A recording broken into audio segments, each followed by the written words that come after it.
आपके भीतर बैठे प्रभु को मेरा प्रणाम स्वीकार करें। एक बार बुद्ध भगवान साधना कर रहे थे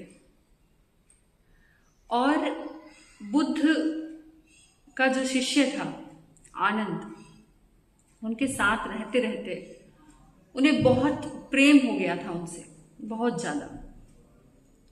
तो एक व्यक्ति आया बुद्ध के पास, साथ में आनंद उनका जो प्रिय शिष्य था वो भी वहीं पर खड़ा हुआ था। उस व्यक्ति ने सवाल किया कि क्या प्रभु है, क्या परमात्मा है? बुद्ध ने कहा नहीं। क्या बोला? कि नहीं, परमात्मा नहीं है। थोड़ी देर के बाद दूसरा व्यक्ति आया, फिर उसने सवाल किया, प्रणाम किया बुद्ध को और एक सवाल पूछा, क्या प्रभु है, क्या परमात्मा है? तो बुद्ध ने कहा हाँ बिल्कुल है, प्रभु है। ये सारी सृष्टि ये प्रभु ही तो है, ये पूरी प्रकृति ये परमात्मा ही तो है, इस पूरे कण कण में परमात्मा है, तुम्हारे भीतर भी प्रभु बैठा है। अब ऐसा सुना और प्रणाम करके वो व्यक्ति चला गया। फिर एक और व्यक्ति आया, उसने सवाल किया, प्रणाम करके बैठा कि प्रभु, बुद्ध से सवाल किया कि क्या प्रभु है?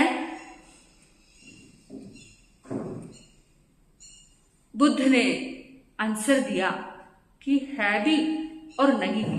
बड़ा कंफ्यूजन है, हो भी सकता है नहीं भी है। अब जैसे ही ये बात बोली, प्रणाम किया, वो व्यक्ति चला गया। अब चौथा व्यक्ति आया, उसने बुद्ध को प्रणाम किया और पूछा कि हे बुद्ध भगवान, मुझे बताइए कि प्रभु है, परमात्मा है? बुद्ध से सवाल किया। बुद्ध मौन हो गए, कुछ आंसर नहीं दिया, कोई जवाब ही नहीं दिया, मौन हो गए, बिल्कुल मौन बैठे हुए। अब वो व्यक्ति भी पूछ करके चला गया। अब जो आनंद था, जो बुद्ध से बड़ा प्रेम करता था, विचार करने लगा। रात के 2 बज गए, ये 4 व्यक्ति आए, चारों व्यक्तियों को अलग अलग आंसर दिए। एक व्यक्ति ने सवाल किया कि क्या प्रभु है? उसे कहा हाँ बिल्कुल है। दूसरे व्यक्ति ने सवाल किया कि प्रभु है? तो बुद्ध ने कहा कि नहीं है। तीसरे व्यक्ति से सवाल किया कि क्या बुद्ध है? तो तीसरे व्यक्ति को कहा कि है भी नहीं भी है। और चौथे व्यक्ति के सामने तो मौन ही हो गए। जब पूछा कि प्रभु है, परमात्मा है, कुछ आंसर ही नहीं दिया। बड़ा उद्विग्न, बड़ा बेचैन, प्रश्नों की बारिश उसके जीवन में आ गई। उसके सोचता जा रहा है और रात के 2 बजे बाल खड़े हुए हैं। बुद्ध अपनी ध्यान अवस्था में है और गए बुद्ध के पास। बुद्ध ने कहा क्या हुआ? रात्रि हो गई है, अभी तक सोए नहीं। आनंद ने कहा कि 4 व्यक्ति आपके पास आए, चारों ने अलग अलग आंसर दिए। आपने चारों को अलग अलग उत्तर दिए। एक को कहा भगवान है, एक को कहा भगवान नहीं है, एक को कहा भगवान है भी और नहीं भी, और एक के सामने तो मौन ही हो गए। बुद्ध ने कहा कि तुम 5वें कहां से आ गए? चारों को तो मैंने आंसर दे दिया, तुम 5वें कहां से आ गए? उसने कहा कुछ भी हो, मुझे बताइए इसका रहस्य क्या है? अब बुद्ध ने कहा कि देखिए,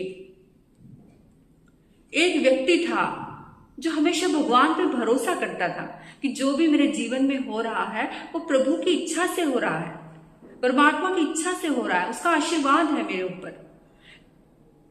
वो विश्वास करता है, श्रद्धा रखता है, भक्ति रखता है।